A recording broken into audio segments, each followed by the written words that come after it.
Bonsoir, chers téléspectateurs de la télévision Futur Média. Très heureuse de vous retrouver ce soir dans votre émission 100% environnement Alambi.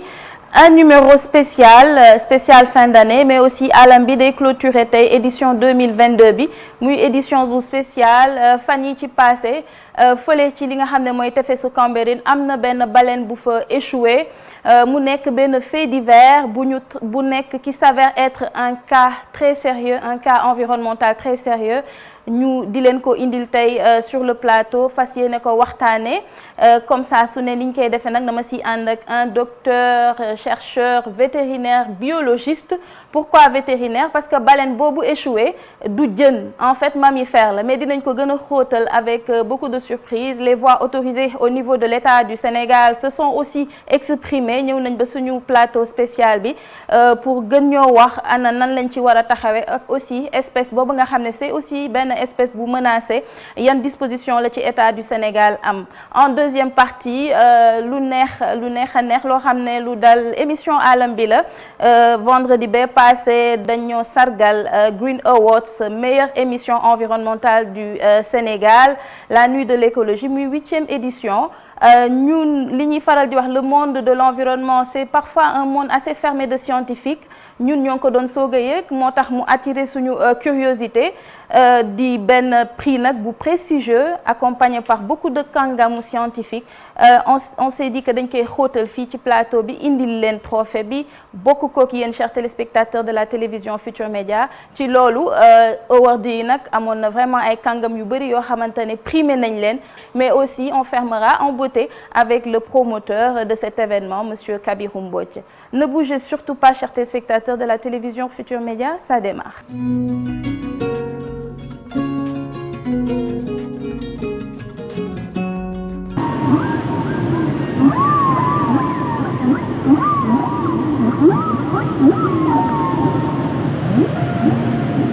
yuuxu wala wëlis bu xumb loolu sababam mooy yóbbu leen ci fañu war a jëm lu mel ni ab déglukaay mbindeef yu yéeme wala yu kemtaan yi di ngaaka ñu gën ko xam ci baleñ yi ñu jàpp ni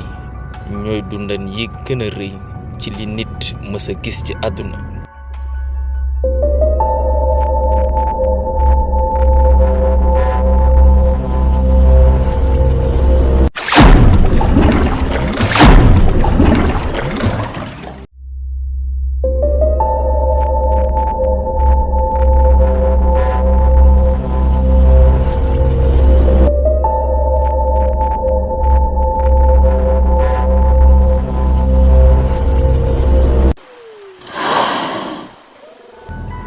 ngaaka nag du jën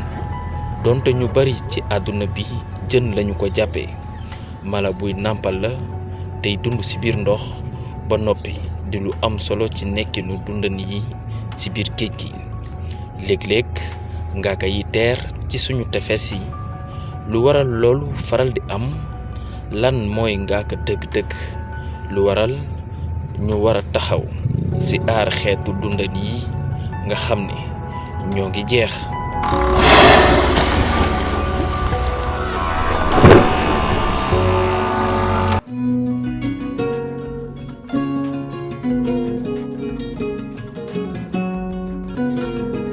Bonsoir professeur.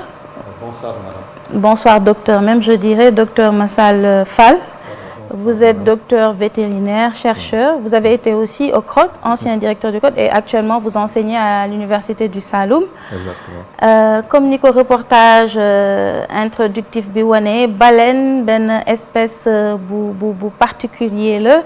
Je dirais même que dafa bokk ci kéemtaanu suñu borom parce que en fin de compte baleine du jën dañ ko teg jën. mais mammifère la day ëmb di jur di nàmpal ci weewu bay sax dégg naa ñu ne day gis baax comme jigéen ñu baal ma ci kàddu yi ndax mën nga ñu expliquer réellement si sa recherche yi nga def ak ni nga yàggee jànkonteel ak baleine nan nga ñu mën a décrire constitution baleine mooy lan. waaw asalaamaaleykum maa ngi lay nuyu di nuyu itam ñu nuyu seetaan. baleine si gàttal mammifère la c'est-à-dire donc dafa amee poumon dafa am xëtër dafa amee ween dafa amee utérus jurukaay comme jigéen ñi ak yooyu yëpp daf ko amee et donc mais seulement particularité mooy c'est que dafay dund si ndox te xam nga nit du dund si ndox. donc ñoom loolu moo tax ñu leen di woowee les mammifères aquatiques mais boo xoolee si biir mammifères aquatiques yi dafa am lu ñuy wax les cétacés mooy ñi nga xam ni ay mammifères aquatiques lañu yoo xam ni dañuy vivre de façon obligatoire ci biir ndox. loolu nag mooy fragilité baleine dafay peser ay 10 15 20 tonnes ba pare nag war dund ci ndox donc fu muy dund ci ndox dafa nekk foo xam day xóot et beneen particularité bi moom mooy c'est que peau dafa fragile. moo tax baleine bu échoué rek toujours day am ngandum problème parce que rapidement il faut mu duggaat ci ndox bu duggul ci ndox rek rapidement dafay am ay problème parce que peau bi mooy détérioré wu et puis voilà kii la ko daal. mais animal bu doy waar la ni nga ko waxee dañu jàpp toujours que ni jën la mais du jën mammifère la donc loolu mooy particularité comme nit donc moom pour muy évoluer ci biir ndox dafay vivre en apnée day retenir respiration. maanaam moom comme jën mënul nooyi ci biir ndox. il faut mënul nooyi ci biir ndox daf koy bloqué te ñi ci gën ay sax mooy cachalot yi ñu ngi wax cachalot ñoom mën nañu dañu dugg lu foo xóotu xóot ba pare retenir seen respiration lu yàgg mais toujours boo seetee dañuy génnaat expirer.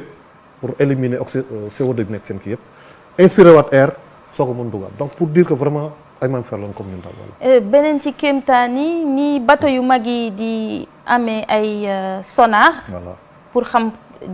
profondeur u géej gi ak fi ñu jëm. baleine aussi dafa am moom sonde naturelle maanaam noonu muy yuuxoo nga di ko dégg fu sori. da koy permettre mu xam obstacle loolu yan jàngat nga ci nga am ak ban mystère. nga ñu mën a may ci recherche yi nga jot a def. waaw loolu moom la ñuy wax écholocation wala ak échosondage comme c'est-à-dire baleine comme chauve-souris rek comme njugub ñoom bu ñuy déplacé wu dañu amee benn sonar di émettre ay son soo si la ñuy identifier lu nekk seen kanam ndax obstacle la wala dara la wala pour mën di avancer bu ñu kii voilà donc mais ensuite si la ñuy communiquer. si la ñuy communiquer lu bare donc seen biir di communication et puis di leen permettre loolu sax d'ailleurs moo tax. benn cause échouage xam naa nañu koy wax ci wolof dañu jàpp ni benn cause échouage yu baleine yi c'est parce que seen sonar bi day perturbé te li koy perturbé mooy zone yi nga xam ne comme Dakar nga xam ne dafa bëri trafic maritime dafa bëri bateau dafa bëri avion et surtout la zone de Yoff la boo seetloo Yoff lu bëri day bëri échouage ak voilà trafic maritime bi ak avion yi ak kii lay ñun alam bi ci recherche yi ñuy def xam nañ ne lu yàlla sàkk rek am na jeexital am na rôle bu mu war a jouer tey baleine boobu ñuy wax mamma ci lébu yi ñeneen ñi di ko wax borom géej ak ngaaka ban impact la am ci biodiversité bi ci chaîne alimentaire bi voilà baleine yi nga may mu tuuti nag ma rapidement ma représenté waat baleine mooy c'est que baleine dafa am ñaari xeet baleine yoo xam ni ay fanon la ñu amee fanon comme bale boo seetloo bi échoué woon bi passé Cambérène voilà ay fanon la amee c'est-à-dire comme ay bale ay kii vertical yu wàcc ñoom seen temps yëpp dañ koy passé di filtrer ndox te buñ ko filtrer pare dañuy jël ay seen proie yu sew a sew yu ñuy wax ay plancton le zooplancton ay yoo xam ne boo jëloon tey ji 1 mètre nga divisé ko par 1 million taille boobu xam nga loolu dafa tuutee tuuti donc bët mënu ko gis appareil moo koy mën gis donc ñoom ils passent leur temps à filtrer l'eau di retenir dugal ndox mi génn waat ko mais retenir le plancton ak jën yu sew yu ruuj wala ay crustacés yu sew yu ruuj alors que yeneen xeetu baleine yi mooy comme ay dauphin ay kii la ñoom ay bëñ la ñu amee ay bëñ ay kii la voilà comme orque comme dauphin comme voilà ak cachalot et cetera. ci recherche yi ma def récemment am na ay scientifiques yu alerté ne lu doy waar a ngi xew ci baleine yi jàpp nañ ne li ñuy wax microplastique maanaam sooy natt plastique maanaam bu sew a sew bi nga xam ne daanaka bët du ko gis nanoplastique ñoo ngi ciy fekk lu tolloog ci 10 millions de tonnes ci biir baleine yi exactement te baleine yooyu le bi ñu gënee gëstu xam nga baleine ay crevettes yu sew lay lekk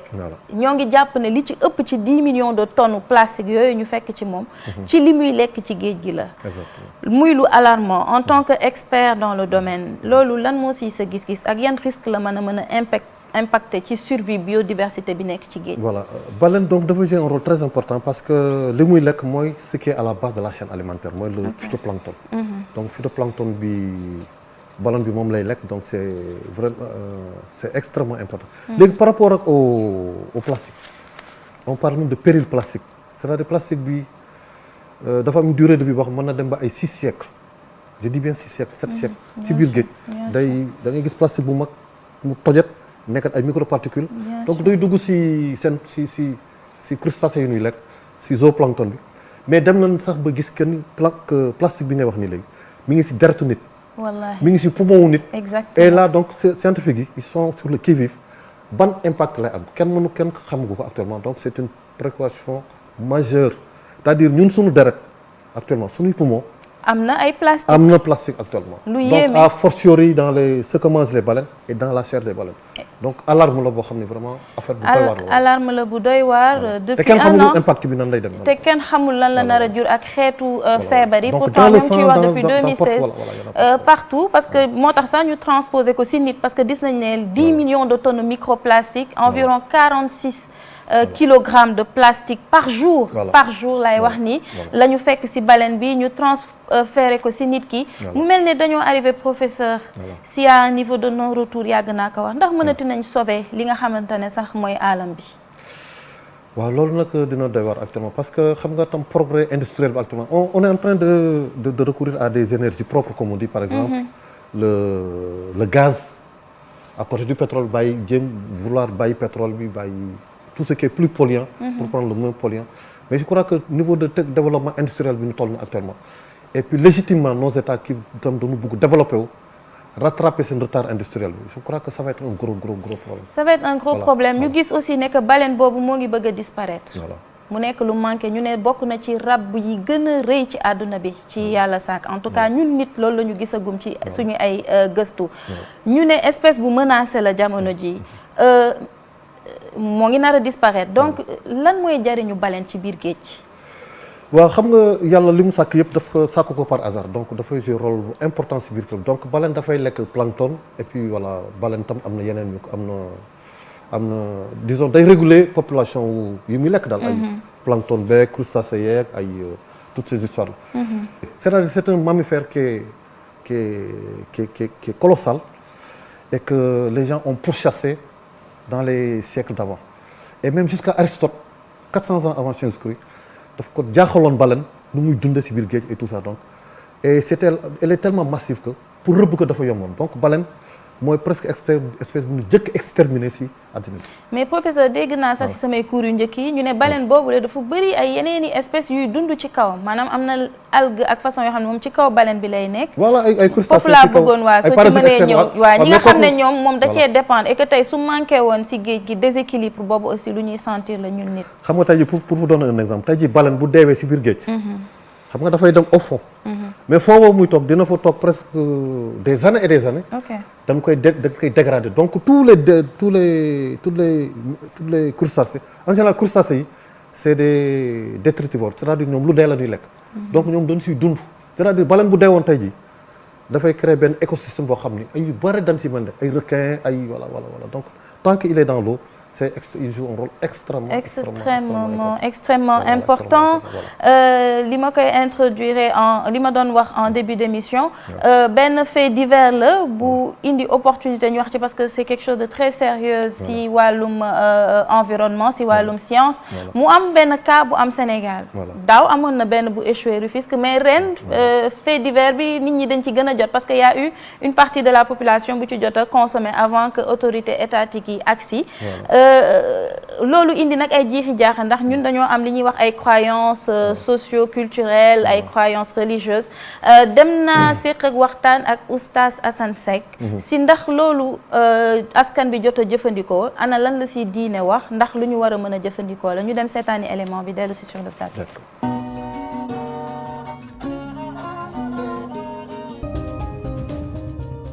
xam nga Adja Yacine l'islam moom dafa nekk diine boo xamante ni dafa matale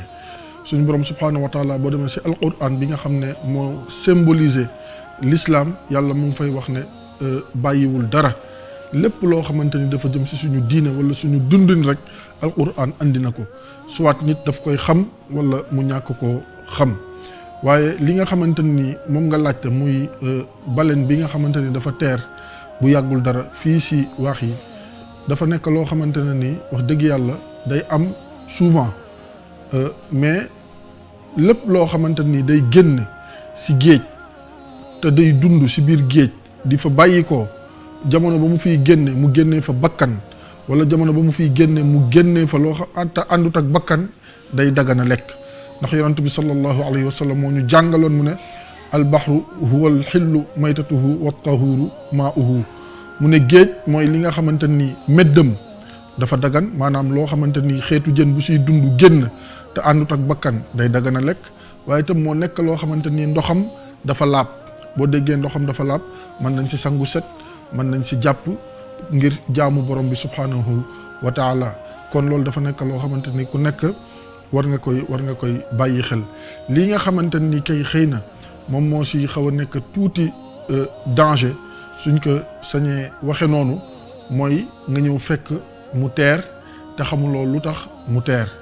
bi maanaa xamoo ndax dafa am jàngoro wala dafa am feebar wala am na lu nekk si moom loo xamante ne ni boo ko jëfandikoo mën na lay lor bu boobaa nag l'islam daf lay wax na nga jël sa ay précaution mooy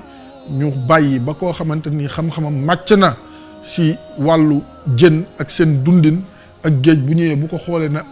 moom de dafa teer naturellement wala dafa dee naturellement dara dalu ko amul benn feebar bu boobaa nga mën nga ko jëfandikoo waaye bu fekkee ne da nga ñëw noonu rek jëfandikoo ko te xamuloo lan moo tax dëgg-dëgg mu teer fi day nekk loo xamante ni wax dëgg yàlla mën nga si jële loraange mais loolu mesure de précaution képp la mais nit ñi moom toujours xam nga rek léeg-léeg sama mbokku lébu yi moom macha allah jën moom dañ ko bëgg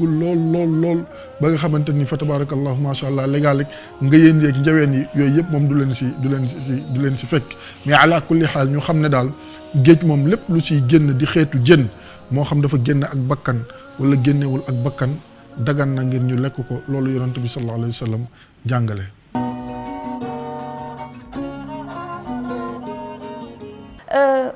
Docteur comme ni nga ko déggee moom mu ne suñu borom daganal na lépp loo xam ne ci géej la jóge nit mën na ko jëfandikoo nga fekk ko mu am bakkan comme mu ñàkk am bakkan bokkul ak li nga xam ne mooy medd ci li nga xam ne mooy rabi àll yi waaye soo ko déggee tamit nee na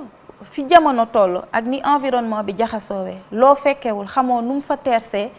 wóorul nañu bàyyi ba peut-être borom xam-xam yi seetu ko nga soog ko war a mën a jëfandikoo lan moo si sa gis-gis. voilà man dama koy fekki oustaz te di ko saluer mooy c'est que islam dafa effectivement en période de pèlerinage tere nañu ko rëbb à terre mais permettre nañu muy jël des produits halieutiques consommer leen loolu kenn tere mais la seule précaution rek c'est que lépp luy génn géej c'est vrai que dagan na mais est-ce que mën nañ ko lekk est-ce que salubre na est-ce que baleine bu échoué amul problème est-ce que amul problème de zoonose xam nga zoonose mooy par exemple maladie boo xam ni bàyyi may dañ koy transmettre nit wala nit di leen ko transmettre te il y a eu 3 cas en tout cas ou 4 cas que j'ai répertoriés dans la littérature am na poxvirose mooy genre variole yoo xam ne ay canadiens demoon na ne di toppatoo ji benn échouage sans prendre des gants et tout et l'un des texans s'est retrouvé avec une éruption cutanée c'est-à-dire ay picc yaram bi génne ay picc ci yaram bi ensuite am na benn germe bu ñuy wax brucella boo xam ne day créer ay avortements chez la femme mais les brucella il y en a chez les baleines chez les mammifères aquatiques donc yooyu ay précautions la am na tam beneen germe bu ñuy wax morbillivirus yoo xam ni souvent elles sont avec c'est pas fréquent mais je veux dire le risque est là et comme bu ñu toogee xool le cas de la Covid-19 ba léegi on discute est-ce que pangolin la est-ce que chauve-souris la est-ce que ay affaires yu croisé wu la donc il faut être extrêmement prudent luy génn géej nan ko saytu balaan koy lekk c'est important si recherche yi ma jot a def sax il paraît qu'il y a eu des cas d'explosion de baleines.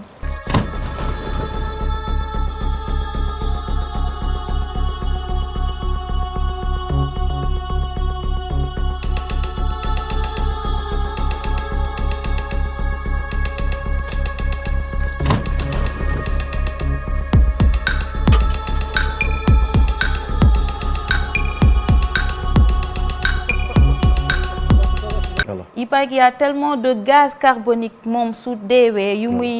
muy tëj ci yaramam que on a vu des cas d'explosion yoo xamante ne jot na gaañ ay nit parce que ay yaxa ngi ci projectiles yi doo xam ba fan lay àgg mu nekk lu doy waar mais aussi si suñuy gëstu une voix autorisée de l'État du Sénégal wax na un inspecteur des pêches paraît-il que loi da koy tere article 67 ci code de la pêche amuñu droit jëfandikoo ko amuñu droit napp ko ñëw na ci li jot a xew amuñu droit sax commercialiser ko ñu dem seetaani élément bi ak inspecteur Ndiaye dellu si sur le plateau.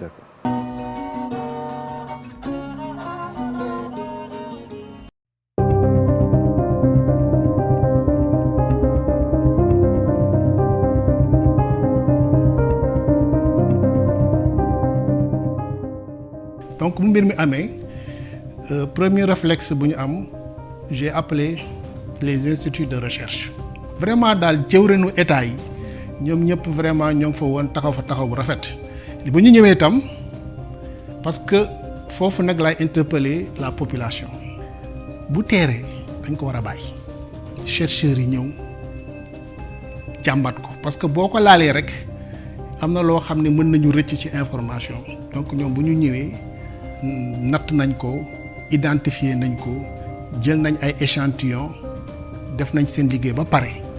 buñ ci paree nag mu waroon des nag ñu war a sécuriser carcasse bi parce que mënuñu ko woon bàyyi population bi lekk ko parce que xamuñu lan moo ko rey parce que tam mun nekk élément toxique wala leneen. résultat yi jotaguñ ko mais chercheurs yi jël nañ éléments yëpp ñoo ngi koy analyser xam naa ni du yàgg tam luñ ci am ci information dañ ko partager. conservation la même dafa dépasser le niveau national parce que c'est une espèce protégée au niveau mondial dafa amoon benn convention mondiale sur la protection des baleines Sénégal moom mooy 3e pays africain boo xam ne adhéré na ci commission boobu en 1982. loolu moo war a ñun suñu code de la pêche bu Sénégal pour ñun am mu méngale kook ak suñu adhésion foofu moo taxoon ñu jël benn disposition article 67 ci code de la pêche bu 2015 bi ñu ne baleine fii ci Sénégal tere nañ ku koy napp tere nañ ku ko yore kuñ ko fekk say loxo vraiment tere nañ aussi ñu koy jaay. am na benn système de contrôle et de suivi te loolu sax dañ ciy liggéey ak nappkat yi bu baax ça veut dire que fu ko nappkat gisee muy biir géej muy bu teeree bu nappkat bi ñëwee ci tefes bi day dem service des pêches daal di wax kat place nangam gis naa fa baleine loolu tam dañ koy jël enregistré ko partagé ko ak benn commission mondiale boo xam ni commission baleinière boobu ma lay wax international moo ko teg donc di partager information yooyu pour mu am un suivi au niveau mondial parce que dafa am espèce boo xam ne du yem rek ci benn gox parce que day topp océan yi di wër donc la gestion doit être globale ce qui fait que commission boobu daal la ñu échanger les données scientifiques yu ñu am ñoom tam am na ay atelier ay lël yu ñuy faral def au niveau mondial moo ñu permettre information yooyu bu ñu ko exploiter jéem a xool menace bi fan la toll yan la ñu war a protéger naka lañ gën a mën a def. mu mel ne comme ni ko inspecteur waxee il existe réellement benn code de la pêche. ci code de la pêche boobu article 67 da koy tere. Sénégal dafa adhéré li nga xam ne mooy commission baleinière internationale depuis 1982. loolu moo indi code boobu nga xamante ne pour mën a encadrer. li nga xam ne mooy conservation ak protection baleine bi. voilà parce que commission baleinière internationale elle est là uniquement pour défendre les populations de baleines parce que c'est ay populations yoo xam ne dañ leen exterminer presque ils sont près de extinction c'est-à-dire risque de disparition. di ci desati ci àdduna daal. voilà donc à un moment on a même mis en place un moratoire depuis 86. kenn dootu ko rëbbati kenn dootu ko reculer mais Japon bi si bokkoon par exemple en 2019 moom jënd na parce que nee na gisatul pourquoi ñuy défendre encore les baleines vraiment nanu bàyyi nit ñi ñuy continuer di leen chasser parce que ñoom culturellement japonais yi dañu tàmm di lekk yàpp baleine et puis culturellement dañ koy pratiquer voilà ak ay îles Féroé par exemple ak yeneen état et tout voilà loolu mooy problème actuellement mais Sénégal pour en revenir à ça Sénégalais yi war nañu def nank si échouage yi parce que surtout code bi daf ko tere surtout infraction la c'est-à-dire ku ñu ko fekk sax sa kër nga kii la que donc mais ensuite les risques de maladie là qui se posent. feebar par contre li ma bëggoon insister madame si vous me le permettez mooy c'est que qu'on laisse la latitude scientifique ñuy approcher affaire yi et qu'il y ait un cordon sécuritaire vraiment digne de son nom. Et je le dis en passant, il y avait un plan d'action qui a été écrit en 2009 en draft qui existe encore où on avait arrêté beaucoup de choses. Mais quand il y a des échanges, en priorité, nous bàyyi les services de sécurité entourés, créer un cordon, sapeur, section environnement de la gendarmerie, police nationale, et puis que des scientifiques viennent faire des prélèvements parce que c'est une des rares occasions qu'on a pour étudier les baleines. yaa ngi mën ko doon wax en voilà amont. parce que les baleines kenn mënu leen étudier pratiquement dans la mer c'est très compliqué. À part nga def acoustique di déglu seen bruit seen communication et tout mais une baleine échouée. si ngay gis parasites yi sur le corps externe. si ngay mën prélever seen estomac xool la ñuy lekk. mën ngay jël ay quelques fragments de tissu def test ADN mais sur le plan mën nga def biométrie mesurer leen xool est-ce que ñaata lay peser et tout donc vraiment c'est une mine d'information boo xam ni. mais à côté maintenant des risques sanitaires voilà mais dafa laaj donc lu am ay épi donc li ñu doon def Covid 19 en fait masques yi gars yi doon duggee fan. yooyu lañu war approcher les baleines. parce que si image yi sax ay blouse rek lañu sol soluñu masque soluñu dara loo xam ne te xamuñu ak désinfectant et tout. te xamuñu exactement lan la inspecteur Ndiaye sax ne woon na am na benn comité boo xamante ne de suivi et de contrôle mais alerte bi des na parce que sensibilisation bi si acteur de pêche yi la yem waaye je pense que sensibilisation bi dañ ko war a gën a xóotal pour que population bi xam lan lay jànkonteel si environnement je pense que suñ doon def débat yu mel nii muy wàcc ba ci population bi ñoom aussi ñuy wàcc sur le terrain di sensibiliser si rajo communautaire yi yu ni mel dinañ ko éviter parce que yàllaa des sutura mais kenn xamul tey nit ci jot a lekk su dara amoon ci baleine bi fi mu mën a yóbbu nit ñi. vous me permettez voilà de rebondir juste sur l'école vétérinaire par exemple en cas de maladie animale quelle est la structure la mieux structurée fii au Sénégal pour parler de ça donc l'école vétérinaire de mon point de vue devrait vraiment s'engouffrer si brèche boobu essayer vraiment de mettre en place une cellule de suivi encadrée parce que en termes de maladie animale par rapport aux germes dont je parlais tout à l'heure amul ku ko mën nekk kilam quoi vraiment si l'école vétérinaire le faisait et il y a le CROT qui est là il y a l'UPA et il y a le ministère et donc toutes ces structures là qu'on remette vraiment sur la planche ce débat là qui avait lieu en 2009 pour remettre en place un plan d'action et budgétiser moi je crois que vraiment on peut parce que pour moi il y a des risques sanitaires. il y a des risques sanitaires énormes qu'on semble négliger. énorme te du ci lii rek ay jën échoué woon nañ fi daaw lu bëree bëri. muy pepesu bi ñuy wax. wala sardine te kenn du xam ñi koy jëfandikoo. exactement donc war nañ ci kii. et l'IRD a signalé qu'il y a des toxines maintenant dans le CROT et qu'il y a des toxines maintenant algales maintenant dans le toxines yi kenn duñ gis. wallaahi mu donc nekk on lu doy est waar. vraiment dans une phase critique actuellement. ñuy ñaan rek ñuy ñaan peut-être yàlla sàmm ñu mais aussi di alerter population bi que lu ni mel su amatee woote leen sécurité woote leen police mais bu leen ko laal bu leen ko jege ndax mën na am maladie parasite comme parce que jóge bi mën na la gaañ bu dee si elle est vivante c'est des tonnes une queue de baleine qui s'avance sur quelqu'un c'est des tonnes mën na la gaañ mën nga si intoxiqué mais mën nga si jëlee feebar ñetti risques yi ils sont là. ñu di ko moytu bu baax a baax may terminer rek parce que question bu ñëw lu bëree bëri la sànq yaa ngi ma doon wax ci say recherche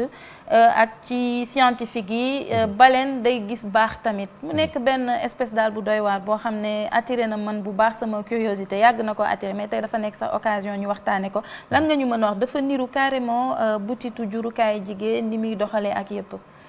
c'est-à-dire mammifère la boo xam ne c'est comme ñun la mais à la limite mais moom day dund ci ndox.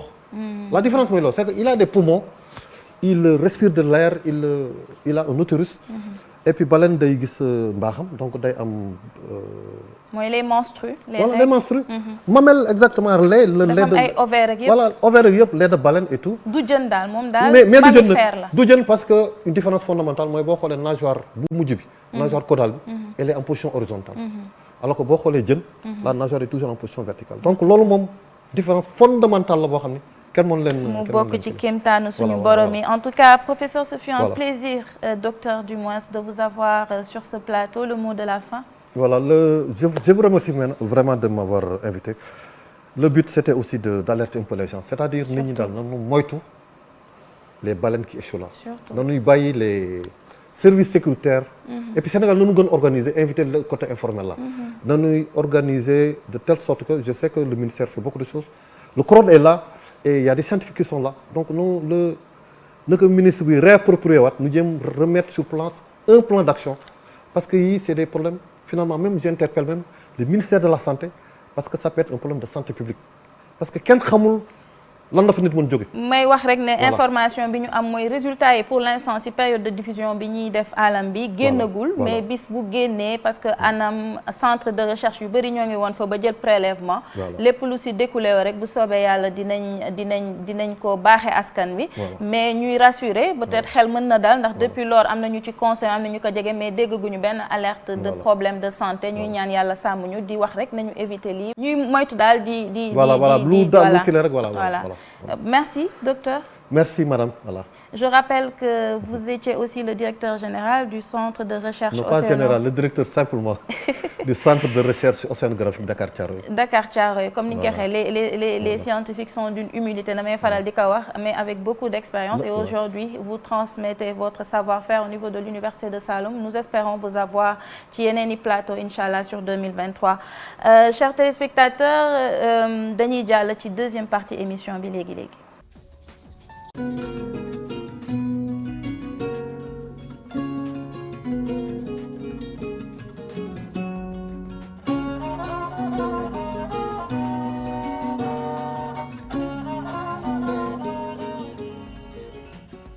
Ni ma ko introduire woon en début d'émission vendredi dernier Alam bi a reçu une très belle surprise ñu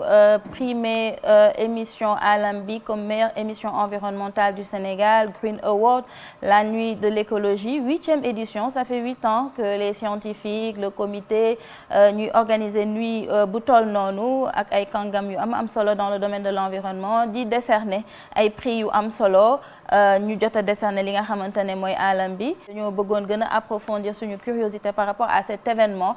bi nga xam ne moo ngi am depuis 8 ans mais peut-être ñu bëri joteeguñ ci parce que li may faral di wax le monde de l'environnement parfois c'est composé de scientifiques et c'est un monde un peu fermé te le rôle de Alam bi c'est de faire de l'environnement l'affaire de tous ñu dem seetaani élément bi.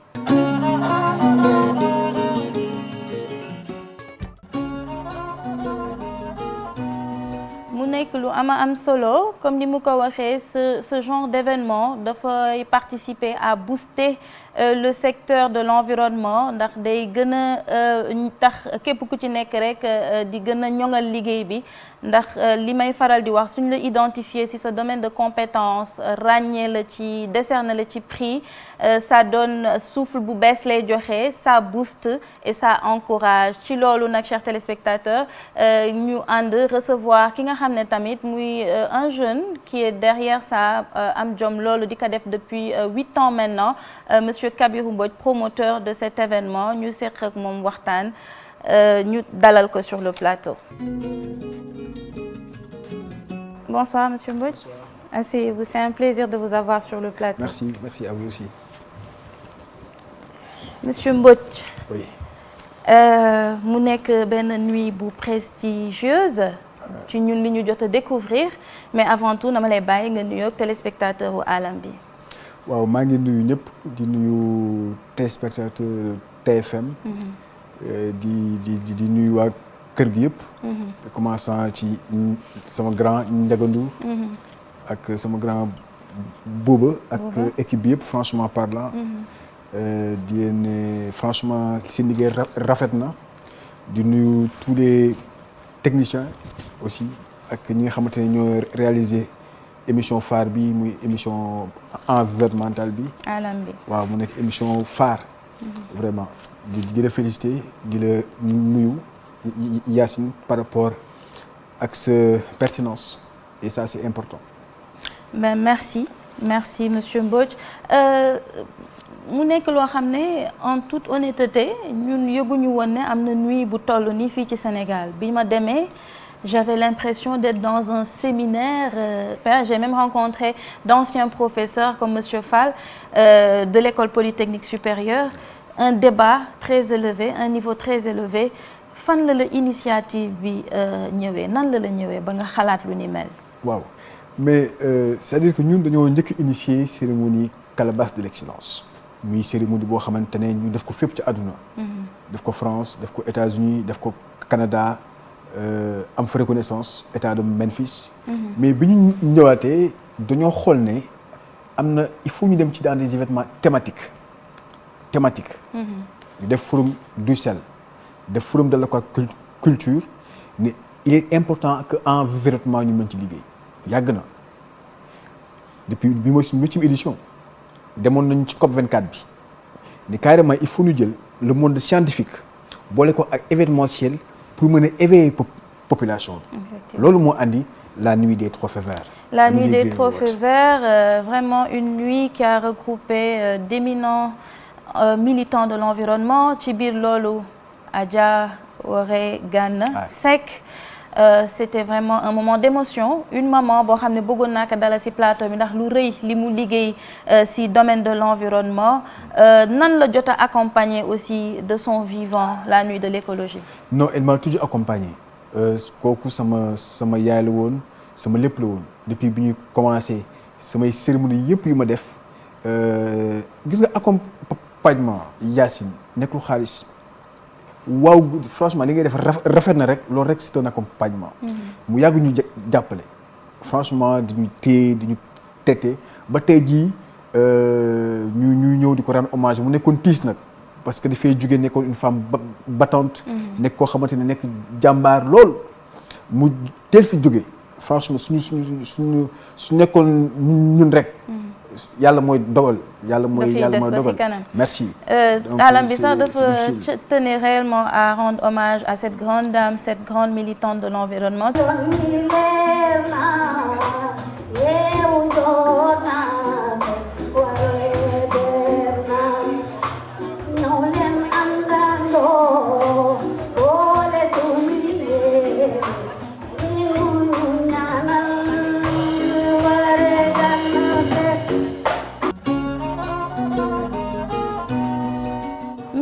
Monsieur Mbodj ci samay enquête parce que ñun dañuy rechercher nag alam bi duñu dalal noonu rek il paraît que c'est vous qui gérez le côté événementiel mais que critère de choix des lauréats dafa am benn comité scientifique bu mag bu nekk derrière composé d'experts scientifiques fii ci Sénégal et même peut-être dans la sous-région lan nga ñu ci mën a indil comme leeral. waaw ñun ci lépp lu ñuy def. c'est-à-dire que muy événement yu ñu jot def yëpp muy calebasse de l'excellence muy les trophées verts muy bi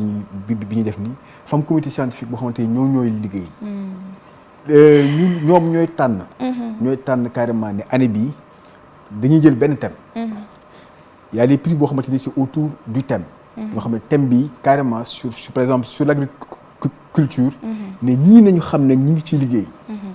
ñoom ñoo koy tànn man côté événementiel bari wuti. On a choisi les personnalités que ce soit personne morale ou bien physique. ñu jël personnalité yooyu envoyé leen seen lettre wala ñuy voilà man moo dem wuti ay avec l'équipe que j'ai dem wuti ay partenaires pour que loolu mën a taxaw. maintenant y a mën naa citer ñaari nit ñoo xamante tey jii bokk nañ ci. voilà jox ñu ci ku ci mel ni Sékou Sarr. Enda énergie. ku ci mel ni. ki nga xamante mooy Madeleine Diouf Sarr. Elle on la connaît dans Alam bi elle a été même primée l'année dernière ci COP 26 bi et c'est elle qui gère désormais tout ce qui est cellule de changement climatique. suñu kilifa la. ok lépp lu ñuy def lu nekk rek ñu ngi suñu ginnaaw duñu jàppale. mën nañ ci demaat ci mën naa ci andiwaat benn jeune boo xam ne tey jii liggéey bi mu liggéey ci muy Djibiñan de JVE. ok kooku tamit c'est un jeune sur le plan national et international et même de la sous-région. je le connais. on s'est rencontrés à certains séminaires. kooku jàmbaar la. kooku tamit bokk na ci comité bi donc du loo xamante ne rek ay kii dafa ma neex. da nga koy jox prix non jël prix yu ñu joxe yëpp Korka Diaw Nima Diaité sa émission bi nekk une émission phare vraiment. parce que xamal ci yan critères imagine tey jii ce temps de réponse par rapport ak baleine bi am. Est-ce que tu as vu benn émission spéciale sur ça alors que baleine bi il y a des causes sanitaires. Bien sûr, énorme. Environnementales. Okay. Donc il y a une réponse environnementale une émission que boo xamante ni di nga éveiller ay jeunes ay familles. Donc ça c'est des choses yoo xamante ni ñun da leen si féliciter. di féliciter waa TFM par rapport ak seen liggéey. Merci. C'est ça. Mais merci Kabirou, je pense que l'essentiel a été dit. Le mot de la fin. Bon man li may wax rek mooy di sant waa Sénégal yëpp di wax ne ñun ça fait presque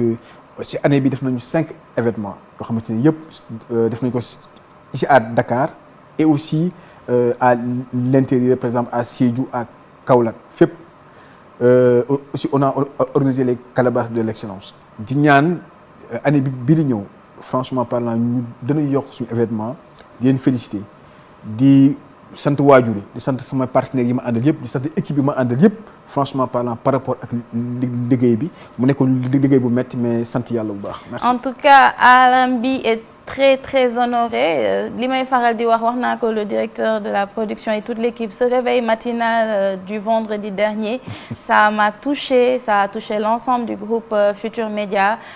Fépp le encouragement yi jóge ak félicitation bi, c'est nous qui vous remercions pour l'intérêt et en toute modestie la ñu recevoir li nga xamante ne mooy trophée bi. Mais li may faral di wax sacerdoce la ndax GFM dafay viser saa su ne li nga xamante ne constamment l'excellence te ñun dañoo bëgg a def de l'environnement l'affaire de tous. Mais dañuy jeexale avec un mot quand même du directeur exécutif de l'émission, monsieur Bouba Ndour.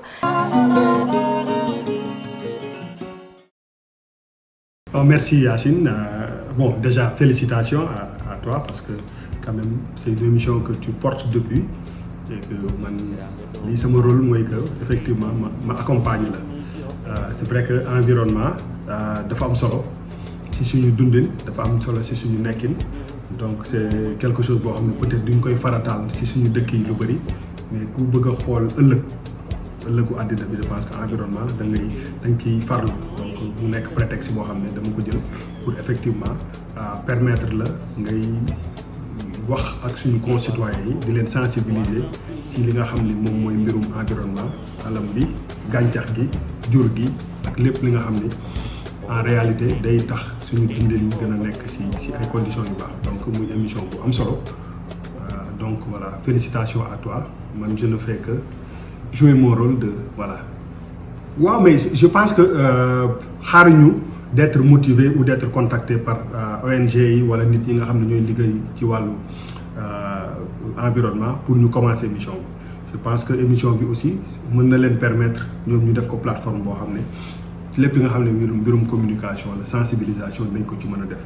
C'est vrai que foogoon naa ne sax doon na gën a gaaw, mais lu dul def appel à tous ces gens-là ñi yëngu ci wàllu environnement pour wax que le volet communicationnel dafa am solo, parce que nit ñi aussi il faut nga leen di wax ci kàllaama bu ñu xam ak ci médium ak moyen boo xam ne dañ koy seetaan pour quand même sensibiliser nit ñi ci wàllum environnement. Donc plateforme la pour partenaires yëpp et j'ose espérer que inchallah courant 2023 bi ñu bëri dinañ ñu rejoindre pour que effectivement qu'on ait plus de moyens sax pour mën a def production yu gën a nekk qualité, parce que ça demande quand même beaucoup de déplacements, les équipes techniques et tout ça. Et je pense que même dañu yàgg seetaan ay documentaires ci mbirum environnement ci télé étrangère yi et gis nañu moyens yi nga xam ne moo ciy nekk, les drones, toute l'équipe de production boo xam ne mooy permettre nga mën a effectivement wane, parce que la nature est naturellement belle, donc il faut ñu koy wane ci ay fànn yu am solo. Donc je pense que ak fi jamono toll ak fi àddina bi toll effectivement démarche yi mu mën a def ak ñun ñi nga xam ne ñoo nekk ci équipe bi yëpp mu dañ ko def pour que les gens qui sont supposés nous accompagner vraiment nous rejoignent sur ce combat noble pour protéger notre cher environnement. Nous terminons en beauté, chers téléspectateurs, Alambi édition 2022. C'était tout pour ce soir, mais dañ leen di ñaanal fête yu neex, mais aussi une bonne et heureuse année 2023 avec plein de surprises su neexee borom bi alam bi dans d'autres facettes mais comme ni ko directeur de la production waxee des programmes monsieur Bouba Ndour ñoo ngi xaar partenaires yi parce que alam bi plateforme la boo xam ne dañ ko teg non seulement pour sensibiliser askan bi mais dañoo soxla experts yi soxla ONG yi pour débattre en profondeur ndax alam bi dafa yaatu te urgence la tey ñëpp xam am information bi yeewu ak comprendre li nga xam ne moo ñu entouré. Ce fut un honneur et un plaisir de vous avoir présenté alam bi. D'ici là, portez-vous bien. On se retrouve très bientôt. Bonne et heureuse année 2023 et comme je vous l'ai promis, su ci Yàlla àndee, je ferai de l'environnement l'affaire de tous. Au revoir.